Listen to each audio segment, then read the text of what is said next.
歡迎嚟到懸疑檔案。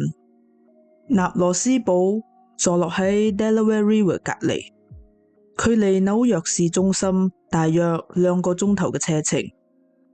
呢座只有大約400人嘅小鎮，風景宜人。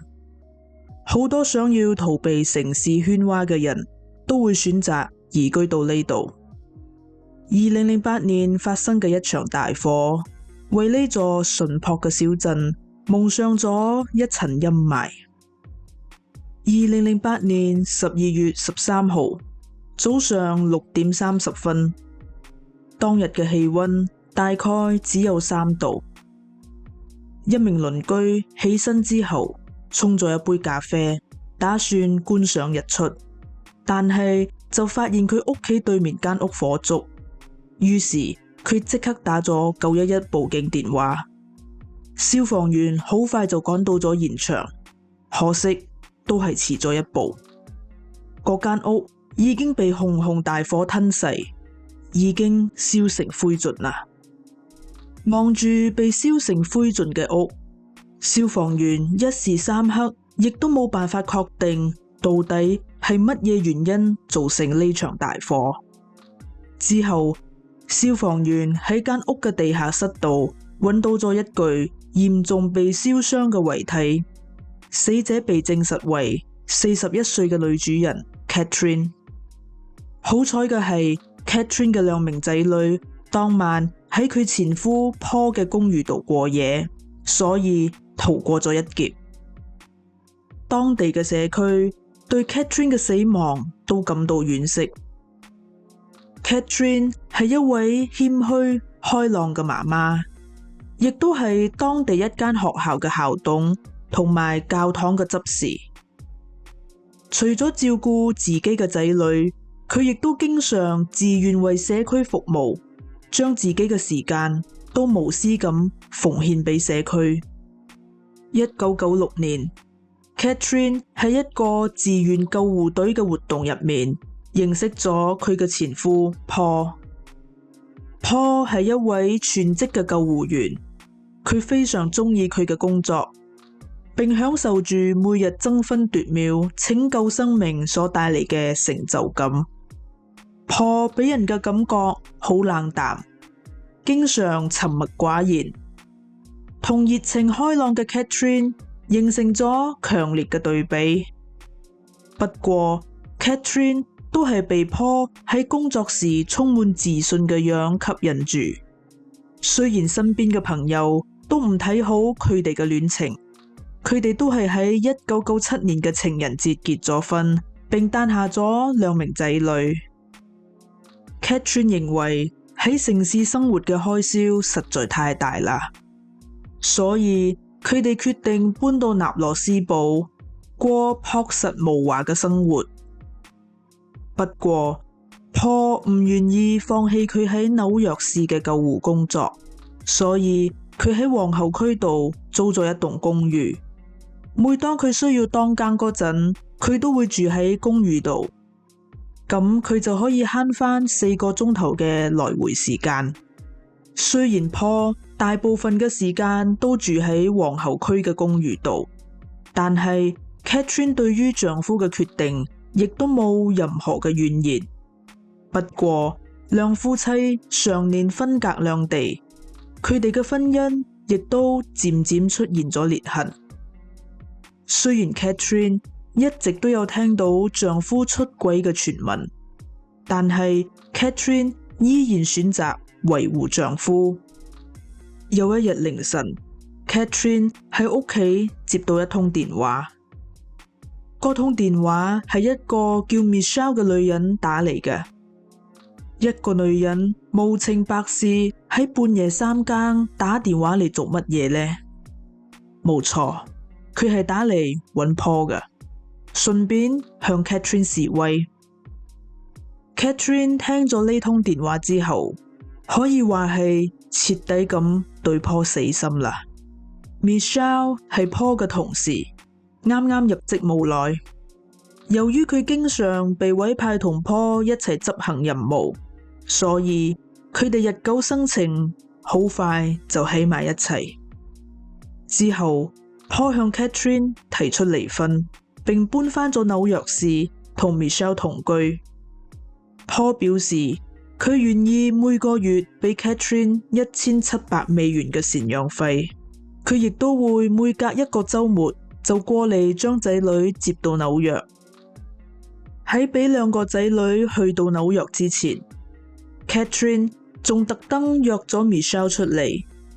佢並冇責怪 Michelle 拆散咗佢嘅家庭，佢對 Michelle 好友善，佢純粹只係想了解 Michelle 嘅為人，同埋交代佢班仔女嘅生活習慣同埋喜好，確保佢哋可以繼續得到妥善嘅照顧。由於火災現場被燒到只係剩低灰燼，調查過程亦都遇到咗好多嘅困難。不過，警方好快就發現咗疑點。Catherine 被發現嗰陣，佢係面部向上咁瞓咗喺嗰度。正常嚟講，火災嘅死者被發現嗰陣，大多數都係呈蜷縮狀態，而且現場亦都會有佢哋嘗試要掙扎逃跑嘅跡象。另外，警方亦都喺 Catherine 嘅遺體附近發現咗佢寵物犬嘅遺體。佢當時被困咗喺狗籠入面，呢一點非常奇怪，因為根據 Catherine 朋友嘅講法，佢從來都唔會將愛犬困喺籠入面。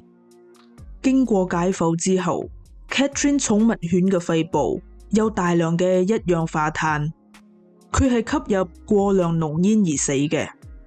但係 Catherine 嘅肺部好乾淨，只有微量嘅一氧化碳，講明 Catherine 喺火燭發生之前就已經死亡啦。除此之外，法醫亦都發現 Catherine 斷咗3條肋骨，而且仲有內出血，呢個先至係佢嘅死因。警方知道呢場火並唔係一場意外，而係一場蓄意謀殺。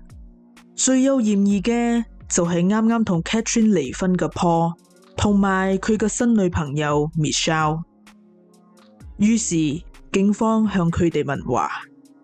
Paul 表示，案發當晚佢喺紐約嘅公寓度同班仔女一齊，況且喺佢哋離婚之後， Catherine 已經將屋企嘅門鎖換晒，佢根本就冇辦法入去。Michelle 亦都成為咗 Paul 嘅時間證人，證實咗佢嘅不在場證據。警方之後要求 Paul 進行測謊，而佢亦都順利咁通過咗測試。雖然警方對 Paul 仍然有所懷疑，但係喺冇任何實質證據嘅支持之下， Paul 都係被釋放咗。喺 Catherine 過身之後， Paul 得到咗80萬美元嘅巨額保險賠償金。佢利用呢筆錢喺佛州買咗一棟擁有游水池嘅豪華房屋，並帶住 Michelle 同埋班仔女一齊搬咗入去，過住奢華嘅生活。由於一直都冇發現新嘅線索，於是呢單案就成為咗懸案。隨住時間嘅推移， Catherine 嘅死亡疑雲依然籠罩住呢座只有400人嘅小鎮，一直無法消散。直到2012年4月，警方收到咗一通電話，先至令呢單案重新見到曙光。嗰通電話係 Michelle 打嚟嘅，佢同警方講佢有一啲嘢想講，係關於 Catherine 單案㗎。警方當時亦都好錯愕，當年為 Paul 做時間證人嘅 Michelle 點解會突然之間願意開口呢？於是警方特登去到佛州揾 Michelle 問話。原來 Michelle 同 Paul 喺佛州嘅生活一直都唔愉快。Paul 冇改變佢花心嘅老毛病，佢又背住 Michelle 出軌啦。Paul 喺約會網站認識咗一名女子，佢開始花時間打扮自己，差唔多每晚都會出去同情婦見面。忍無可忍嘅 Michelle 終於下定決心同 Paul 分手，並搬咗出去。差唔多同一時間， Paul 就同佢嘅情婦同居啦。Michelle 表示，其實佢喺呢幾年時間入面一直都受到良心嘅責備，所以喺同 Paul 分手之後，佢就決定要將自己知道嘅事全部講晒出嚟。Michelle 話 Paul 一直同佢講，佢嘅仔女生活得好淒慘，一直被 Catherine 虐待。為咗拯救佢嘅仔女，佢必須要做一啲事。於是 Paul 開始上網搜集資料，佢打算先用哥羅芳整暈 Catherine， 之後再放火燒屋，咁 Catherine 就肯定會葬身火海。之後 Michelle 同警方講咗當晚嘅案發經過。2008年12月13號凌晨， Paul 嚟到咗 Catherine 嘅屋企，並通過地下室進入咗屋內。佢埋伏喺地下室，啟動咗火警警報器，將 Catherine 引到嗰度。Paul 想要用哥羅芳整暈 Catherine 嘅計劃失敗咗，於是佢哋發生咗肢體衝突。